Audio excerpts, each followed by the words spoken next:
Hi everyone.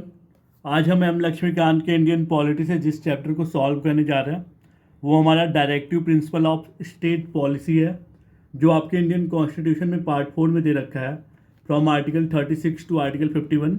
तो इस chapter के रिगार्डिंग जितने भी क्वेश्चन इस टेक्स्ट बुक में दे रखे हैं हम उन्हें साथ में सॉल्व करेंगे। तो चलो स्टार्ट करते हैं सॉल्व करना। Let's go. देखो, ये एम लक्ष्मीकांत का इंडियन पॉलिटी है जिसमें आपको चैप्टर वाइज एमसीक्यूज मिल जाएंगे।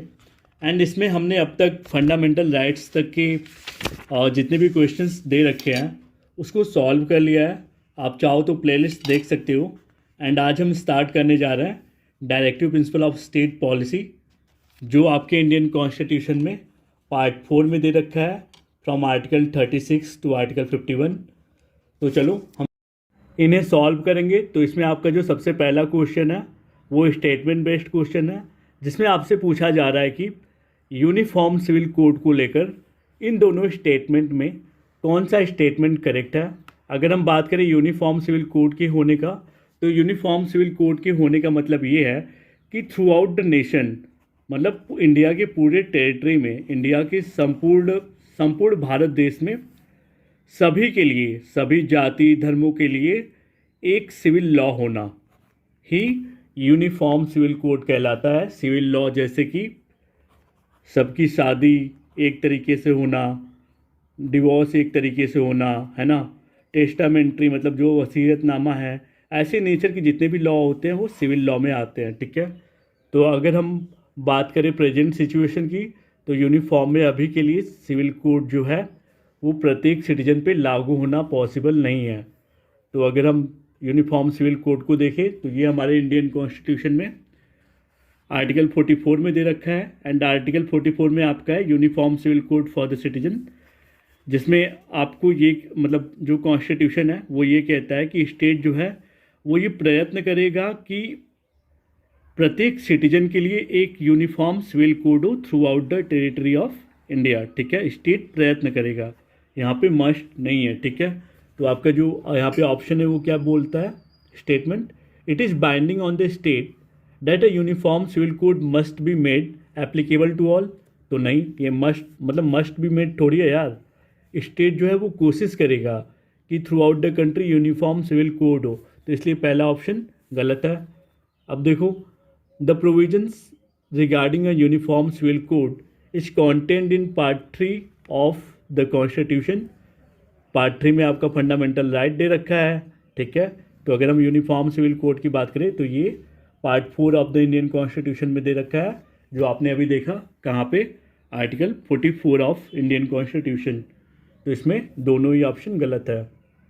नाउ अब आपसे इस क्वेश्चन में पूछा जा रहा है कि directive principle of state policy जो है वो स्टेट को किस चीज़ के लिए डायरेक्ट करता है ना, किन प्रोविजंस के लिए डायरेक्ट करता है, आपको इसमें से बताना है। तो अब सबसे पहले ये समझो आप कि जो ये directive principle of state policy है ये स्टेट को बाध्य करता है कॉन्स्टिट्यूशनली कि वो लोगों के लिए, है ना, मतलब social, economic and welfare goals के लिए काम करे। ठीक है। बट जो ये directive principle of state policy है वो इन्फोर्सिएबल नहीं है इन कोर्ट ऑफ लॉ। ठीक है। तो अब इसके रिगार्डिंग देखो,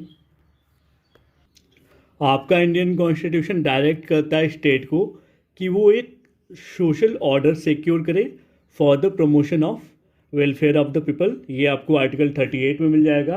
आर्टिकल 38 ऑफ इंडियन कॉन्स्टिट्यूशन देखिए तो हम देखो दे रखा है ना, state to secure a social order for the promotion of welfare of the people. ठीक है। तो ये प्रोविज़न मिल जाएगा। दैट मीन्स कि ये डीपीएसपी जो है स्टेट को डायरेक्ट करता है। ठीक है, निर्देशित करता है इसके लिए। To separate judiciary from executive, article 50 में मिल जाएगा। तो आर्टिकल 50 ऑफ इंडियन कॉन्स्टिट्यूशन आप देखोगे तो उसमें directive principle of state policy क्या कहता है कि आप जुडिशरी का मतलब जो न्याय व्यवस्था है उसका एग्जीक्यूटिव से सेपरेशन करो। ठीक है। तो ये आर्टिकल 50 में आपको मिल जाएगा। तो आर्टिकल 50 में क्या कहता है कि जो स्टेट है वो ऐसी स्टेप लेगा जिससे कि जुडिशरी जो है एग्जीक्यूटिव फंक्शन से, मतलब पब्लिक सर्विसेज से अलग रहे। दैट्स वाई जुडिशरी जो है एक इंडिपेंडेंट अथॉरिटी है। ठीक है। Now to improve public health, तो आपको directive principle of state policy जो है स्टेट को ये भी डायरेक्ट करता है कि आप लोगों के हेल्थ को सुधारो। ये आपको आर्टिकल 47 में मिल जाएगा।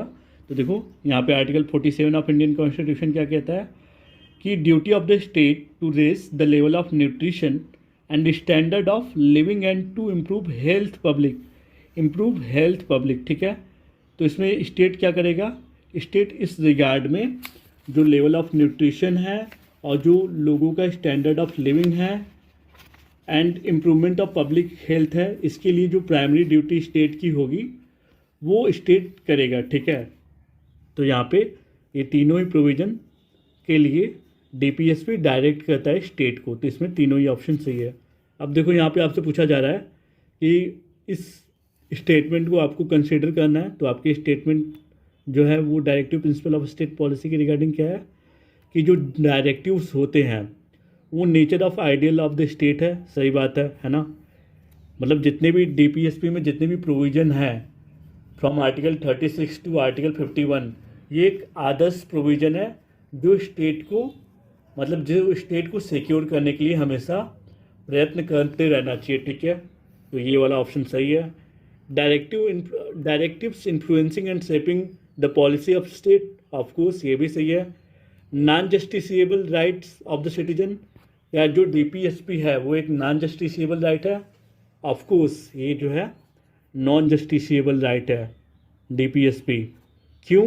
क्योंकि जो स्टेट है हो सकता है कि वो सेल्फ सफिशिएंट ना भी हो, कि वो सभी सिटीजन के नीड एंड रिक्वायरमेंट को फुलफिल करे। That's why directive principle of state policy को नॉन जस्टिसिएबल नेचर का बनाया गया है। तो इसमें भी तीनों ऑप्शन सही है।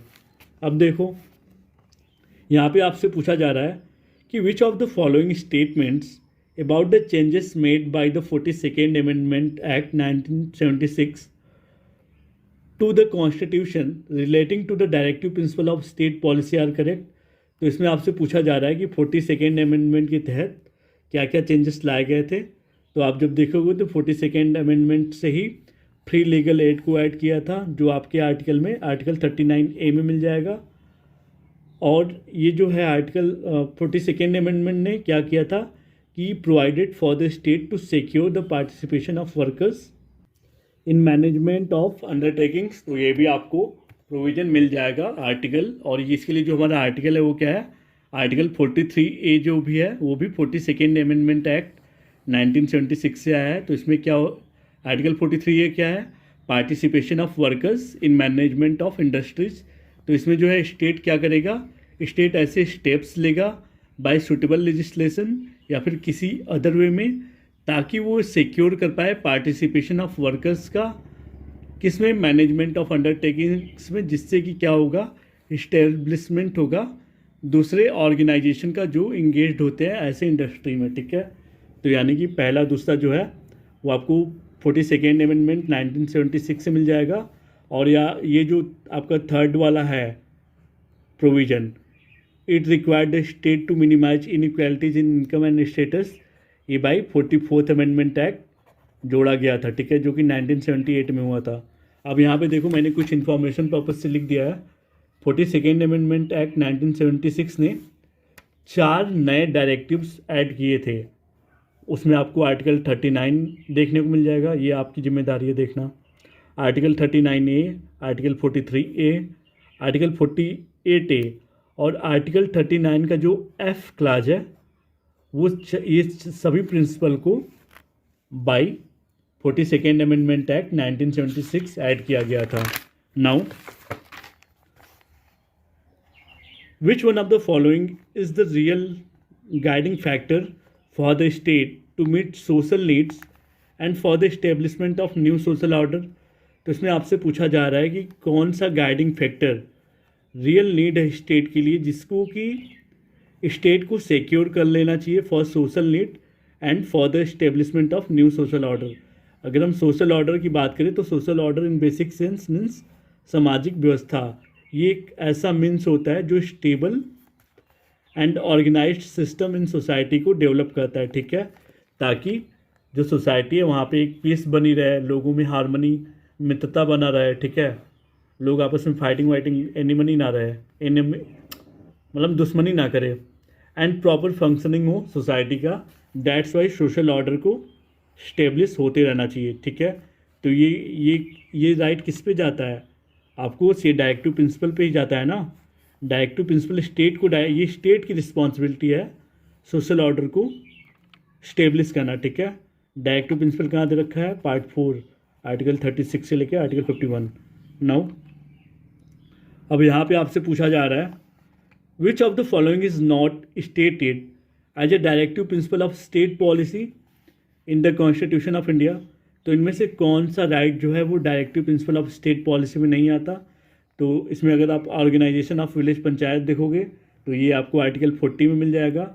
आर्टिकल 40 ऑफ इंडियन कॉन्स्टिट्यूशन क्या कहता है, ऑर्गेनाइजेशन ऑफ विलेज पंचायत। तो जो स्टेट है वो ऐसे स्टेप लेगा कि जिससे विलेज को ऑर्गेनाइज करा सके, ठीक है, और उसको ऐसे पावर्स देगा कि वो विलेज लेवल पे मतलब जितने भी समस्या है उसको सुलझाए। दैट्स वाई विलेज पंचायत का ऑर्गेनाइजेशन हुआ था, आर्टिकल 40 में दे रखा है, ठीक है। यूनिफॉर्म सिविल कोड हमने देखा आर्टिकल 44 में है। Separation of judiciary from executive article 50। तो ये सभी जो राइट है वो डायरेक्टिव प्रिंसिपल्स में स्टेटेड है, बट यहाँ पे नॉट पूछा है, नॉट स्टेटेड। तो यहाँ पे right of minorities to establish and administer educational institution जो आपके इंडियन कॉन्स्टिट्यूशन में आर्टिकल 30 में दे रखा है, ये आपके डीपीएसपी का पार्ट नहीं है, ठीक है। तो ये फंडामेंटल राइट्स का पार्ट है। तो अगर हम आर्टिकल 30 ऑफ इंडियन कॉन्स्टिट्यूशन देखें तो आर्टिकल 30 क्या कहता है आपके इंडियन कॉन्स्टिट्यूशन का, आर्टिकल 30 कहता है right of minorities to establish and administer educational institution. तो इसमें इसका जो क्लॉज 1 है वो कहता है all minorities whether based on वो रिलीजन हो या फिर लैंग्वेज हो, उनके पास ये राइट होगा कि वो इस्टेब्लिश कर सकते हैं और एडमिनिस्टर कर सकते हैं educational institution of their choice, ठीक है। तो आर्टिकल 30 का क्लॉज ये कहता है, यही इंपॉर्टेंट है यहाँ पे, मतलब आपका जो कॉन्स्टिट्यूशन है वो माइनॉरिटी को ये राइट देता है। अब देखो यहाँ पे आपसे पूछा जा रहा है कि which of the following directive principles of state policy are socialistic principles. That means कि आपको इस क्वेश्चन में बताना है कि ऐसा कौन सा पॉलिसी है जो सोशलिस्टिक प्रिंसिपल के बिहाफ पे आया है, ठीक है, मतलब इंट्रोड्यूस किया गया है डीपीएसपी में। तो इसमें आपका जो करेक्ट ऑप्शन होगा वो 1 और 2 होगा, क्योंकि जो to secure equal pay for equal work for men and women जो आपके कॉन्स्टिट्यूशन में आर्टिकल 39D में दे रखा है, ये सोशलिस्टिक प्रिंसिपल के बिहाफ पे आया है। एंड इसके लिए जो फेमस केस लॉ है हमारा वो Randhir Singh versus union of India का केस है, जो 1982 का केस है ना। ये पहला केस है जिसने रिकॉग्नाइज किया था कि equal pay for equal work मिलना चाहिए मेन एंड वुमेन दोनों को, ठीक है। और दूसरा to provide equal justice and to provide free legal aid to the poor, ये भी हमारा सोशलिस्टिक प्रिंसिपल के बिहाफ पे आया है। एंड ये हमारे इंडियन कॉन्स्टिट्यूशन में आर्टिकल 39A में दे रखा है।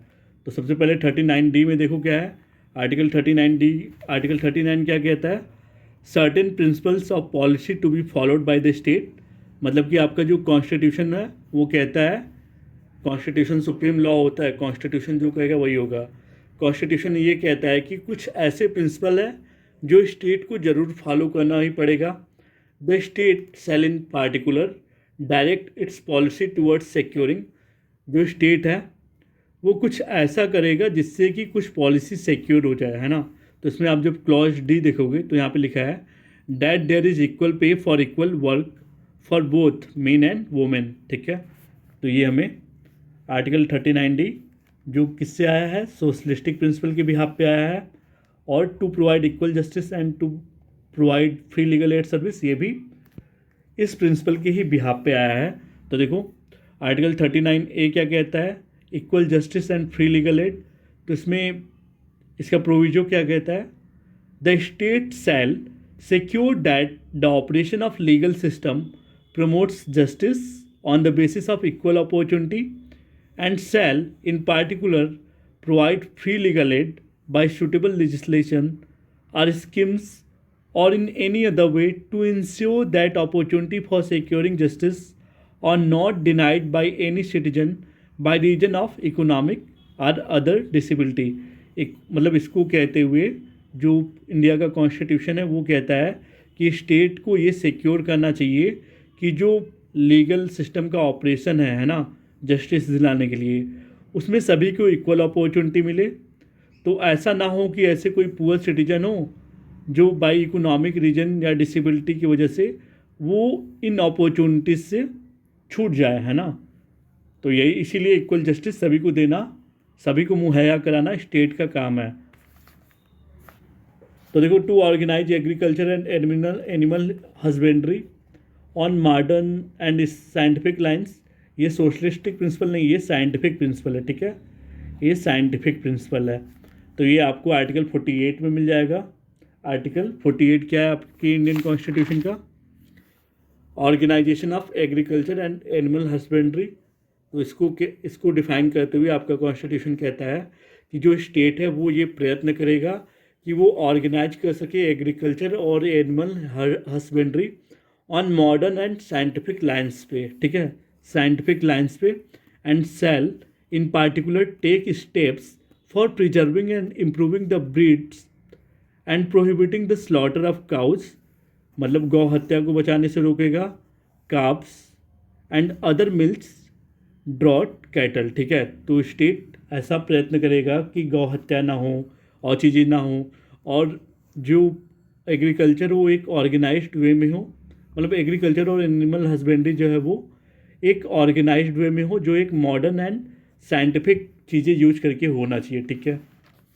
अब देखो यहाँ पे आपसे पूछा जा रहा है, दो the directive principles of state policy contained in the constitution are not enforceable by any court yet they are। देखो ये जो है, आप जब आर्टिकल 37 देखोगे, आर्टिकल 37 में इसके लिए प्रोविजन दे रखा है। तो article 37 of the Indian constitution कहता है application of principle content in this part. तो मतलब जो इस पार्ट में, पार्ट 4 में जो प्रिंसिपल कंटेंट है उनका एप्लीकेशन कैसे होगा, तो the provisions content in this part, ऐसे प्रावधान जो डायरेक्टिव प्रिंसिपल्स में दे रखे हैं ये इन्फोर्सेबल नहीं होंगे बाय एनी कोर्ट, है ना। मतलब ऐसे प्रावधान जो है जो डायरेक्टिव प्रिंसिपल्स में दे रखा है, उसके लिए अगर किसी सिटीजन को ऐसा प्रावधान स्टेट मुहैया नहीं करा पा रहा है तो इसका मतलब ये थोड़ी कि वो उसके लिए कोर्ट में चला जाए, ठीक है। तो इसलिए यहाँ पे पहले ही लिख दिया गया है कि जो मतलब ऐसे प्रावधान जो है वो इन्फोर्सेबल बाई एनी कोर्ट नहीं होंगे, ठीक है। क्योंकि हो सकता है स्टेट के पास सफिशिएंट अमाउंट में पैसे हो या ना हो, ऐसा ज़रूरी तो नहीं है ना कि वो सभी का मतलब सभी के नीड एंड रिक्वायरमेंट को पूरा कर पाए। तो इसलिए जो डायरेक्टिव प्रिंसिपल है वो उसको हम इन्फोर्स नहीं कर सकते by any court, but the principle therein laid down are nevertheless fundamental in governance.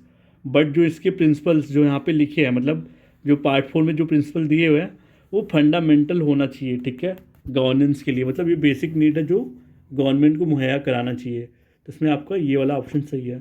अब देखो, which of the following are included in the directive principles of state policy in the constitution of India. तो इसमें हमें ये बताना है कि directive principle of state policy में कौन कौन से प्रावधान दिए गए ऑप्शन में दे रखे हैं, ठीक है।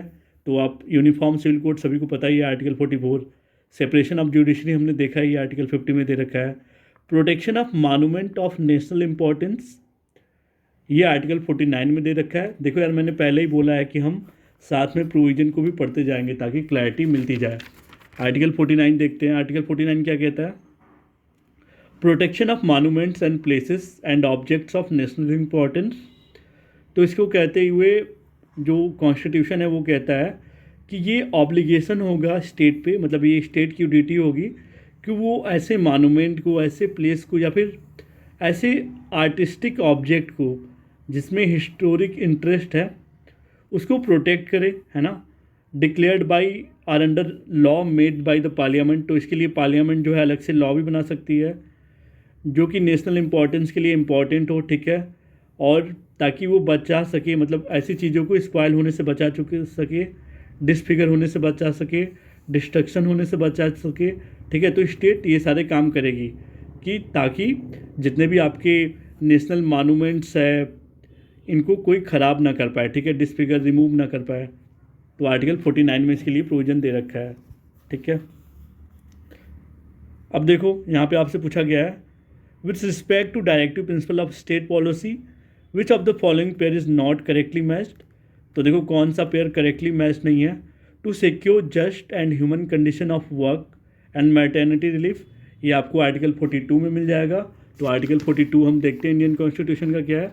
Provision for just and human condition of work and maintenance, तो इसका जो प्रोविजो है वो क्या कहता है, the state shell make provision for securing just and human condition for work and for maternity relief. जो स्टेट है वो ऐसे प्रोविजन बनाएगा जो उचित हो ह्यूमन कंडीशन के वर्क के लिए और मैटर्निटी रिलीफ के लिए, ठीक है। तो आर्टिकल 42 ये कहता है, तो इसलिए ये वाला मैच, मतलब ये जो मैच दो कॉलम ये सही से मैच्ड है, ठीक है।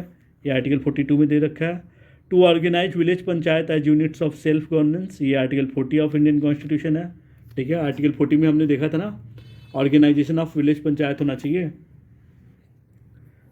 अब देखो to secure and improvement of public health and the prohibition of intoxicating मतलब नशा वगैरह, ठीक है, नशाखोर लोग, drinks and of drugs which are injurious to health, ये आर्टिकल 47 कहता है, ठीक है। आर्टिकल 47 क्या कहता है इंडियन कॉन्स्टिट्यूशन का, वो ड्यूटी ऑफ स्टेट बताता है कि वो ऐसे लेवल ऑफ न्यूट्रिशन को का स्टैंडर्ड जो जिससे कि पब्लिक हेल्थ सुधरे, ऐसे लेवल ऑफ स्टैंडर्ड स्टेट को बढ़ाने का कोशिश करते रहना चाहिए, ठीक है। तो इसमें हमने देखा था ना कि the state shell regard this, मतलब इसके रिगार्डिंग में जो स्टेट है वो ऐसा लेवल ऑफ न्यूट्रिशन देगा, ऐसा स्टैंडर्ड ऑफ लिविंग देगा लोगों को जिससे कि लोगों का पब्लिक हेल्थ सुधर सके। और स्टेट की ये प्राइमरी ड्यूटी होगी कि वो जो है स्टेट है वो ये भी प्रयत्न करे कि वो प्रोहिबिट कर सके, मतलब रोकथाम लगा सके कंजप्शन, ऐसी चीज़ों के कंजप्शन के लिए जो लाइक नशा की चीज़ों के लिए एंड ड्रग्स, इनके कंजप्शन के लिए स्टेट को प्रोहिबिट करना चाहिए, ठीक है। तो यहाँ पे ये वाला भी सही से मैच है। अब देखो to protect all monuments of historic interest and national importance, ये आर्टिकल 50 में दे रखा है। तो अभी हमने पढ़ा ना ये आर्टिकल 49 में दे रखा है, दैट्स वाई ये गलत है। अगर हम आर्टिकल 50 की बात करें तो आर्टिकल 50 में हमारा क्या है, separation of judiciary from executive. अब देखो यहाँ पे विच one of the following is not a directive principle of state policy. तो इसमें हमसे पूछा जा रहा है कि कौन सा डायरेक्टिव प्रिंसिपल नहीं है स्टेट पॉलिसी का। तो देखो आपका जो ऑप्शन 1 है वो क्या कहता है, the state shall endeavour to secure for the citizens ये यूनिफॉर्म सिविल कोड, ये है ना, ये डायरेक्टिव प्रिंसिपल का एक प्रोविजन है। तो article 44 the state shell promote with special care the educational and economic interest of weaker section, ये आर्टिकल 46 में ये प्रोविजन मिल जाएगा। तो आर्टिकल 46 क्या कहता है, promotion of educational and economic interest of scheduled caste, scheduled tribe and other weaker section. इसको कहते हुए आपका जो कॉन्स्टिट्यूशन है वो कहता है कि जो स्टेट है उसको प्रमोट करना चाहिए, स्पेशल केयर देना चाहिए, ठीक है, एजुकेशन और इकोनॉमिक इंटरेस्ट को बढ़ावा देने के लिए वीकर सेक्शन के लोगों को, उसमें शेड्यूल्ड कास्ट शेड्यूल्ड ट्राइब के लोग आ जाएंगे, ठीक है, ताकि इनसे फर्दर सोशल इनजस्टिस ना हो, ठीक है, और इन्हें सभी एक्सप्लॉयटेशन से बचाया जा सके। तो आर्टिकल 46 यही कहता है। तो ये वाला भी प्रोविजन दे रखा है, the state shall endeavour to promote adult education to eliminate illiteracy. तो देखो ऐसा तो कोई प्रोविजन हमने देखा नहीं, तो ये वाला प्रोविजन हमारा डायरेक्टिव प्रिंसिपल्स में नहीं है, ठीक है। एडल्ट एजुकेशन के लिए ऐसा, मतलब देखो एडल्ट एजुकेशन की इलिटरेसी की इलिमिनेट करने के लिए कोई स्पेशल प्रोविज़न हमारे डायरेक्टिव प्रिंसिपल्स में नहीं दे रखा है, ठीक है, पर बच्चों के लिए दे रखा है 6 to 14 ईयर्स वाले बच्चों के लिए। एडल्ट वाले तो 18 के ऊपर आएंगे ना। The state shall endeavour to protect every monument, अभी हमने पढ़ा, ये आर्टिकल 49 में है, ठीक है। So that's for today, stay connected. तो ये जस्ट पार्ट 1 है, पार्ट भी हम पूरा करेंगे। Thank you.